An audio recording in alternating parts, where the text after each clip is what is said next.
Hey Moy! Welcome to Pinay Simpleng Finish 101. For today's topic, let's talk about the tone ending. Maraming nouns in Finnish na pag dinagdagan natin ng tone na ending ay nagiging adjective.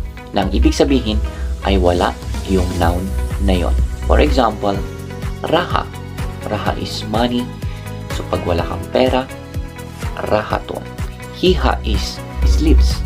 So pag walang sleeves, it becomes hihaton. Joy is ilo. So pag wala kang joy, iloton. Vero is tax.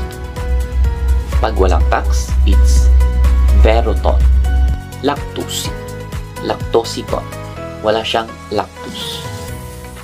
Rasva is fat. So pag walang fat, it's rasvaton. That's it for today's video. Don't forget to subscribe, like, and share. Kitos kon sinakatso.